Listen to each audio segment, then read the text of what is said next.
கோவை மாவட்டம் வடவள்ளி பகுதியில் உள்ள துணை சுகாதார நிலையத்தில் செவிலியர் பணியிடை நீக்கம் செய்யப்பட்ட விவகாரம் தற்போது புதிய திருப்பத்தை எட்டியுள்ளது.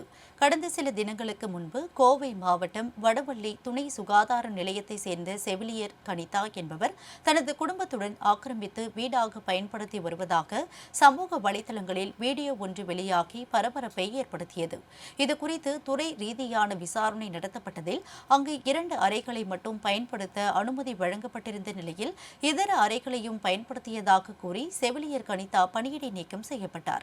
இந்நிலையில் இந்த விவகாரத்தில் தனது தரப்பு நியாயத்தை முன்வைத்து கோவை மாநகர காவல் ஆணையரிடம் கனிதா மனு அளித்துள்ளார். அதில் சமூக ஆர்வலர்கள் என்று கூறிக்கொண்டு அதிமுகவை சேர்ந்த அரிபாபு மற்றும் அடையாளம் தெரியாத சில நபர்கள் ஞாயிற்றுக்கிழமை அன்று தனது வீட்டிற்குள் அத்துமீறி நுழைந்து மிரட்டியதாக புகார் தெரிவித்துள்ளார்.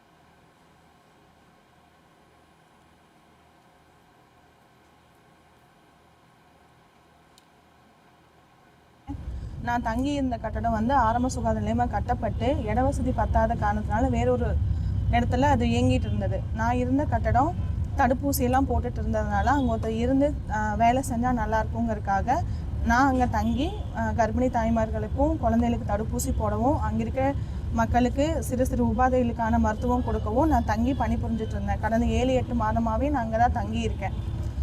சம்பவத்தன்னைக்கு நான் வெளியில் போயிருந்தப்போ என் கணவர் மட்டும்தான் இருந்திருக்காரு. உள்ளே வந்து அத்துமீறி அவங்க உள்ளே வந்து இந்த மாதிரி நீ எப்படி தங்கலாம், நீ எதுக்கு இங்கே இருக்க, எங்கள் பிஆர்ஜி அருண்குமார் காலத்தில் கட்டப்பட்ட இந்த கட்டடத்தில் நீ ஆக்கிரமிப்பு பண்ணியிருக்கேன்னு சொல்லிட்டு அவர் தகாத வார்த்தையில் திட்டியிருக்காங்க, அவரை மிரட்டியிருக்காங்க.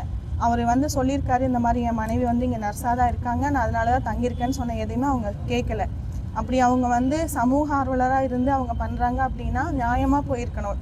அங்கே பக்கத்து தெருவில் இருக்க டாக்டர்கிட்ட கேட்டிருக்கணும், எனக்கு யார் கொடுத்தாங்கன்னு போய் விசாரிச்சிருக்கணும்.